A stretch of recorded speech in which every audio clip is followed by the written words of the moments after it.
Kinshasa na biso, réalité ya banaki, réalité ya banaki, réalité ya banakino.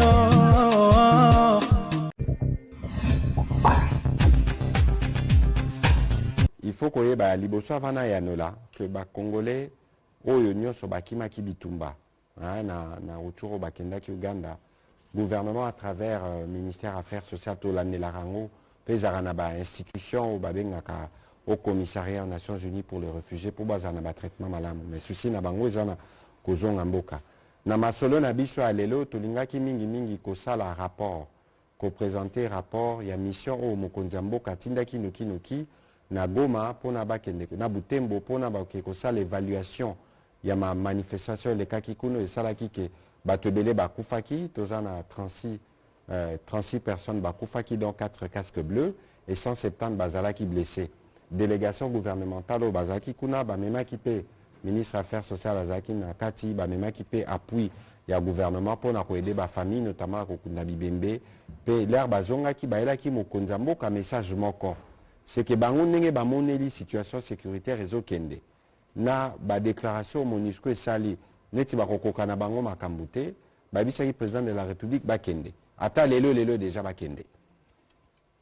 Kasi mokonzambo ka azokamba ekolo ezalaka na ba règle o esalaka na baninga na biso ya MONUSCO tozaki déjà na discussion na ndenge nini tokosala ke bakende to pe babendana kasi après ba événement eleki surtout ba événement elekaki na Kasindi o ba beti masasi na batuka boye pona ko forcer entrer eza extrêmement grave yango secrétaire général ya Nations Unies bengaki mokonzi mboka pona ko présenter ba condoléances na ba excuse na comportement ya batwana pe mokonzi mboka ebisaki ebiso tokosala nyonso po bao basalaki mabe wana ba subir rigueur de la loi nde tolobaka na lopoto.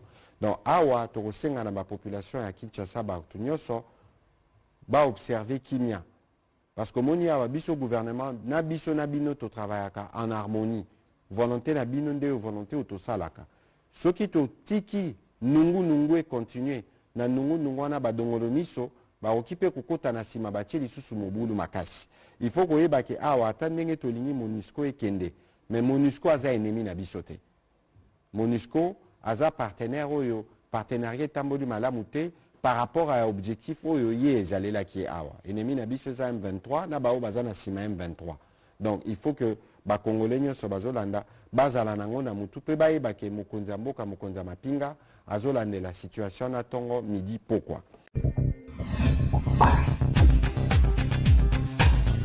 Et tout ce que les gens sont en train de raconter contre le chef de l'État, c'est du mensonge. Je viens du camp Luka. Tshisekedi ne fait rien. Il y a des réalisations. Mais ce n'est pas le moment des bilans. On fera les bilans. Si vous dites Tshisekedi n'a rien fait, moi je suis avec Tshisekedi. Donc moi non plus, je n'ai rien fait. Ça, nous, on ne peut pas accepter. Nous faisons tout pour que le calme règne dans le pays. Et ça, c'est sur instruction du président Tshisekedi. Les travaux sont en train de se réaliser dans le pays. Mais comme lui n'aime pas faire la propagande, mais le moment viendra, on va montrer les images, les réalisations. Moi, je suis avec le président Tshisekedi. Vous, les miens, je vous demande, comme d'habitude, de soutenir le président Tshisekedi.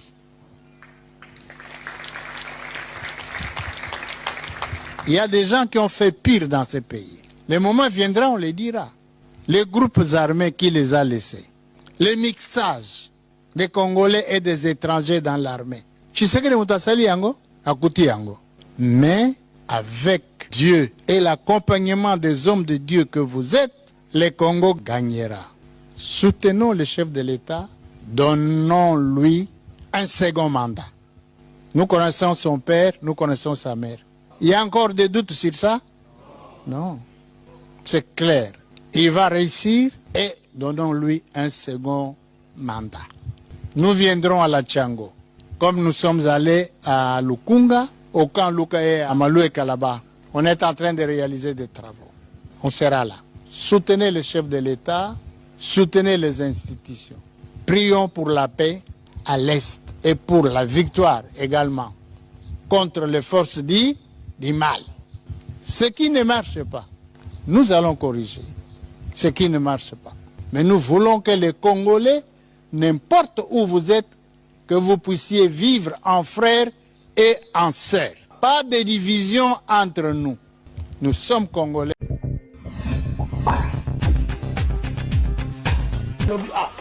Et nous, quand nous bandi, na moni yango te. Yango moni na lelo, na yuko tare eloko yango na sepeli na yango. Ezo eloko moko ya bien. Vraiment ceux qui akozala kaka na ba caractère ya boye. Biso atabana na biso. Biso te soto koli, atabana na biso bakozala de sengo. Tu vois que camion ko uta ba Congo, et kiti kaluka. Ya kaluka yeti ba Congo. Omoni transfert de kozala nango facile. Félix Totika a travaillé à Bongisa Congo, tala nigezali, tala Congo. Chance bino moko donc boye boye ko mona nenge ezaleli. Bana kaluka nyonso baza pena play. Baza pena ni sengo. Kaluka mobimba baza certifié. Surtout le logo sous auto kolba na conseil des ministres vendredi que azana posa dans 3 mois donc il y a une solution. Résidence, courant, banzela magamu nyonso. Le logo auto kolba surtout na conseil des ministres wana. Et motiver le sous-Kaluka. Merci na chef de l'État parce que Azap est un mois en Mboka. Tant le peuple d'abord. Il faut quoi on a ma faut quoi on a c'est mais oh a c'est là qui peuple. Donc on a besoin na Kaluka, pourquoi bande ko ya Selembao. Donc le ko la kaka bisoté parce que son a longwe a na ko kene lemba kaka à partir à a sans problème. To peut ça y est ma boko to soutenir à 100%.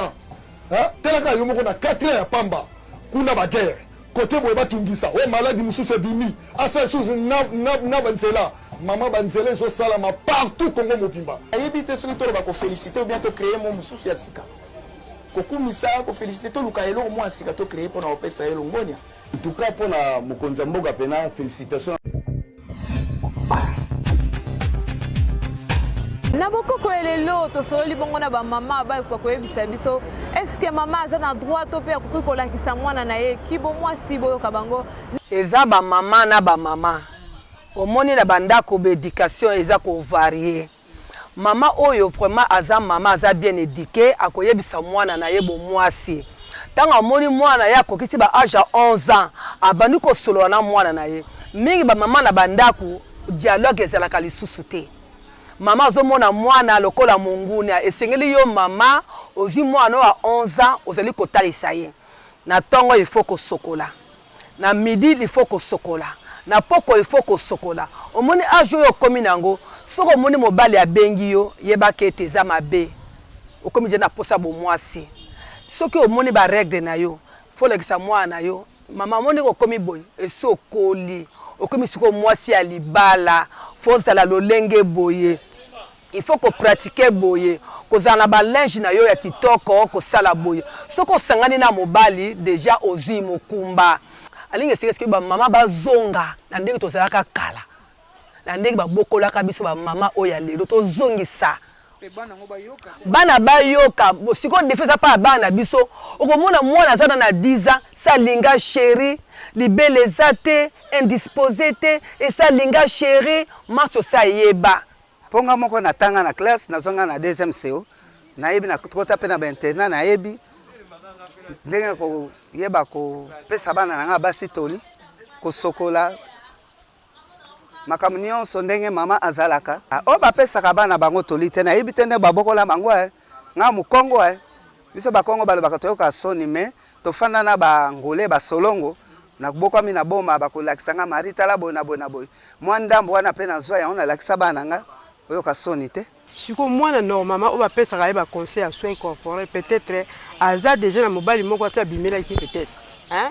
Donc, tu as la présentation. Mais présentation, normalement, tu as fait libala. Tu as fait présentation, tu as fait bon qui est dans le bon. Ce que tu as fait, c'est conseil qui est sur la bon. Oh, bah ça, la bon, c'est peut-être babali. Hein? À quel endroit tu as libala? Wana ndi ba kopesa conseil qu'il faut za la boyo ça la ka boyo mais moi no azo tanga na classe siko siko ba no pesa ba conseil wana sukula ka boye kalikila ka badati boye siko tini mona wasa kindumba te papa ta yo moko hein pour so asali na ye pour azo azemité peut-être mais nga nazomona utilité mpo pesa mwana conseil ke sukulaka boye kaikilaka badati boye seka okola opesi mwana donc akoma naye kosala na ye n'importe quoi. Mapapa biso neti bolet tozali kokola na oloba mabe te tant tokomi neti par exemple na ba 15 ans na ere wana mwasi akomi mwasi bo mwasi neti ngai na kokoloba botango na komaki na bo mwasi na banaki kolela na bani kokima mbangu na kena ndaka mama mona bi mama nazoki mama nazoki abi na ngai yako zoki nini abi te ozoki te o wana mwasi akoli yaka moni oyo basalaka bon alakisi nga azwi mwa biloko apesi nga tie alobi tia wana bazoloba lisusu toyoki omona kaka sanza na sanza obana komona obana kobongisa kaka boye me ba oya lelo papa natanga komona makambo yango natanga kosilisa yango yo moboti ata aza mwana moke nano toyebi te soki ndenge nini modele akobombela eloko wana moi toyeba ezate ozotune mama ndenge nini kuna so omoni bomo nini yango ozokontrole nga yo omonaki ngai nini yango maloba koloba ezangi nini yango eloko te namona nange eloko te lobi nsima ya lobi mwana komi nene na zemi ok biso tanto banaki komona babana koteya biso mama moni ndenge okomi awa soki okesala bo keba ozwi mbala moko en tout cas solution neti ozosenga na bana na biso ya basi fo bayokaka conseil soki mama azope neti biso neti ozoloba boye soki biso tozoloba boye bango kuna babebisaka minoko elongo kuna baloba wa bazobebisa minoko ok bayebi te ke tozobongisa bango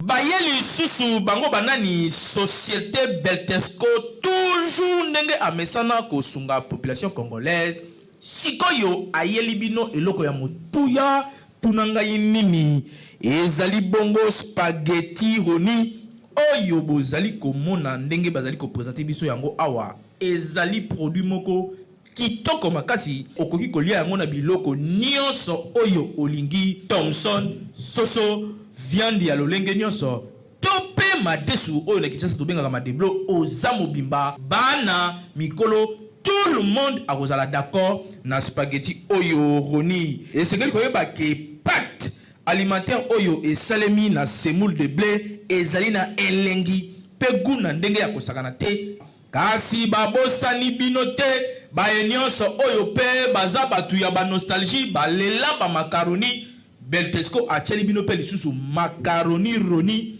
yango pe lisusu ndenge moko gu ya ndenge ya kosakana te elamba makaka ndenge moko mwa ya muke ya moto etoki oche yango na kati quelques minutes après ebeli bana ya classe ba papa na tongo va bakende musala yo pe mama soko ngo kende marché okoki ko beta yango repas moko ya 5 minutes esangisi libota mobimba pe bozali calé na journée bokoya kolia kaka na pokwa vérifiez toujours logo ya Beltesco tango ozali kosomba po ba mwifi na Kinshasa bazali ebele po yango de ezali ba produit ya qualité supérieure oyo Beltesco a chelibino na marché to offrir bino produit kitoko o babengi spaghetti roni ezali pâte alimentaire à la semoule de blé pâte alimentaire à la semoule de blé oyo ezali kaka spaghetti roni oyo esengeli kolesama na mabota na biso maman responsable papa responsable ba étudiant ba coopérant spaghetti ezali kaka moko ezali spaghetti roni oyo ezali la qualité supérieure oyo spaghetti oyo baleka ngo partout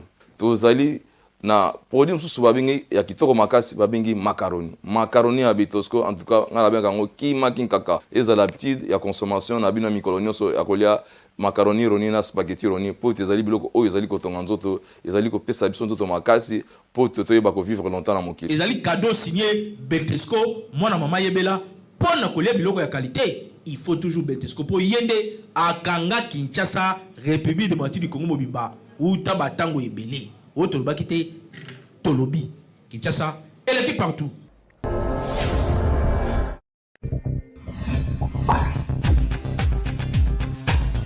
Kosolana ba parents ba ebisa biso pourquoi soki bana bakufeli baboti eke bakomi kobokoma na maboko ya bandeko babimaka kaka toujours bandoki boyoka ndenge bareagir na micro ya KNB pasteur okuna akoya na professeur lokuta ke o mwana ya mbanda azandoki alors mwasi oyo oyela libala okuti mobali na bana na ndako olinga te oyo makaratere na mabe ndako na bino oyo na ndako libala ke mobali loboti aboti bana mibale yo na mwana moko okomi ko totire bana ya mobile na yo kofi na yo bandoki yango vraiment eza vraiment ya masansi ya bala muti mwana mobali aza mwana yo kaka mwana pe ya mwasi aza pe kaka mwana yo sikoyo ozabona différence akonyokola bango mpo ya nini toyeba yango misusu ezalaka cadre ya jalousie surtout soki yo mama obotaka te mobali aye na bana mosusu mpe ntango mosusu omona mwasi aosala ne mobali na ye zuwa ntango mosusu aolinga abimela kaka na nzela ya mwana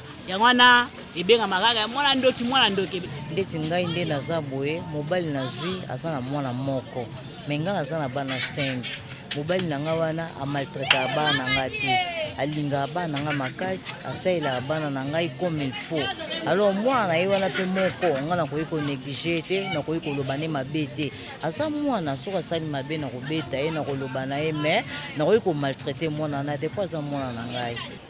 D'autre part, il y a la séparation, il y a les deux parents, papa et maman, peut-être soigné, bien kabwani, muto ayaka koboko la bana nande ming babima bandoki na basijana ming peza pe ba faux pasteur oyo ba pesa ba professeur mabe ming pe ba mutu bazo kabola bazo bebisa bana pe à partir ba biloko wana ke ayebine likambute ou soit professeur lokuta ke mono azando ki boye kokata suki la plupart vraiment makambo wana eza bat basema biloko wana trop eza ba pasteur na séparation ya ba parents surtout ceux pena ba parents ba kabwani divorce ne do cause nyonso wana na osenga na ba parents conseil na pesa bango soki omoni likambo eza na kati ya ndako ça ne va pas bon arranger kaka na place ya divorce papa na bana bakoyi pa mususu mama na bana mususu bakoyi pa mususu yango ebenda bondoki bana babima bandoki mususu bana bala bandoki te donc divorce edo cause banyo ba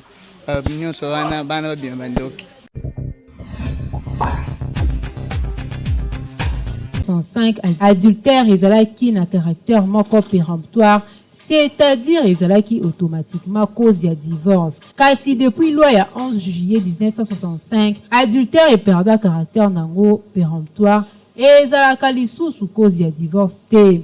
Kasi epa mibali mususu kutu neti bazwela ngo diplôme akokaka kozala na mwasi moko te amona mwasi te na nzela ifo abenga. Kasi ya pasi pe mawa eza na ba oyo bakomaka ntina point ya kobota libanda aussi longtemps ki aza na mwasi na ye esa bala. Soki ekutani na mwasi oyo aza na maîtrise akosupporte kasi basi oyo bakoka kosupporte choc te nde tomonaka basi mingi babomaka mabala. Yango magazine KNB News ekitisaki micro na terrain mpona kotuna bakinois. Est-ce que soki mobali aboti libanda mwasi il faut aboma libala? Bon, pas forcément, on sait que l'erreur est humaine. Erreur mobali oyi ko commettre, moi si pe akoyi ko commettre ngo. Moi soki abota libanda, eza beaucoup plus péché na souhaiter aux à vocation chrétienne. Parce que na ba chrétien, moi si moko, mobali moko bala, moi si moko, alors que ce que les na souhaiter aux musulmans ou islamiques. Donc kobala basi kobota na basi mi balito misoto mine eza nango problème te. Alors comme le soum parce que tango ba yokana ki ke no bazo sinir babo yo ke no ngaka kande mobali na yo yoko kande mwasi na ngai. Mais ndenga ke libanda quand même a commettre une erreur. Mais comme on dit l'erreur est humaine, soki osali lisumu ou commettre une infraction et que osengi bolimisi o décider ya ko renoncer ya ko revenir lisumu ya ngote. Dans ce cas-là, on a pardonné, mais on revient dans le côté. Si on a fait la place, on a isati. Donc il fallait baser la caca. Parce que moi, je peux commettre bien même que dans la société chrétienne, les seuls péchés qui permettent que non, babala n'est pas kabwana, ils ont des cas péchés ou adultère wana. Mais Bible peut aussi ouverture que ceux qui ont se sentir lésés wana, à mon avis, noté na limisa, à limisa nae. Mais en soi, pour moi, en termes de pourcentage, on peut ça pardon, ni portion à 70%. Conseil ezaka ke libala soki eza yo ezaka ya yo. Eloko moko te eloko na mokili ezaka eza facile. Nyonso ezaka pasi, nyonso don ezaka kobunda. Soko lingaka muto lingaka. Oko tika ka temba moko berere ezalaka tozala mokili biso nyonso tosalaka berere mutazanga erreur na mokili azate biso nyonso tozanga berere tosaka berere soki eza ke odécouvrir mobali na boti libanda eza yango te ke osala opanza libala pesa mobali conseil elemba mutu te conseil elembaka mutu soki mutu akufi nde tobia mpona mutu oyo esili conseil elemba mutu te conseil koloba opesi pe ba oyo bagima oyo esengake ayoka to alanda yo po ovanda pe na libala na bien ata ba mama tanga kala ti bavana mabala bamona pe baminda ti babokola babiso ba otokola bayaya bazali bamona pe bamakambo eza ba réalité mais bandima ki bavanda po ezaka nzela mo ata bomi libala bisiko bomi wana bisiko kende osaka na poso bala ti tamso okuta eza le plus pire koleka wana eza pasi makasi soki mobali ake kolinga libanda elobaka ke babuma libala mais toyebi bien que libala po ebomana il faut kaka na ikobo wana mais soki pardon etamboli donc nyake kolimbisa il faut kolimbisa soki olimbisi molongani na yo ekozala bien mais soki ekomi donc momesano wana nde problème mosusu okolimbisa mutu mbala moko mbala mibale mais comme habitude te mais ce n'est pas autorisé kaka soki mobali akei kobala mwasi mosusu libanda soit kolibota libanda koboya non et en plus bandeko na biso ya mibali soki eza boyokani entre mobali na mwasi na ye po basi mosusu bazalaka abotaka te mais aza femme mariée soki amoni ke mobali aza kaka pressé aza na envie abota bakosolola bayokani bango mibale mama na bala yo mpona kopesanga bana mais vu que ozopesanga bana te est-ce que oko autorisé ngana kende kobota libanda mais c'est par là ce qui moi c'est autorisé ye autorisé te papa kende kaka kobota libanda mais ya biso esali ekufa te voilà ça va mais ce qui mobala ke ko sala ko tricher de ben bato focha fa bengaka akay ko tricher libanda moi c'est ayo ko apprendre que mobala tricher libanda ako conseiller pardon toyebi ke esalaka pasi koyoka to mpe komona ke mobali na yo ya ndako aboti libanda yango elingi kolasaka ye mpenza atrompaka yo kasi lokola nzambe abimisi misala na ye na mpwasa mwasi ya mayele akofandisa mobali na ye akopose bakondition na ye ndakisa kozwa mwana wana mpona kokata relation na mama na ye kasi koboma libala mpo mobali aboti libanda yango eza nango solution te ebele na ngunga oyo baza na bajeune de prière pona kosenga nzambe atindela ya ta mobali wana kaka infidèle oyo ozomboya Kinshasa eleki partout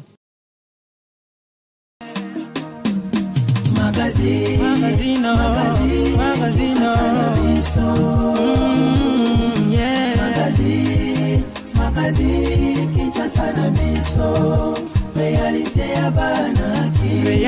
ya bana ki réalité ya bana kino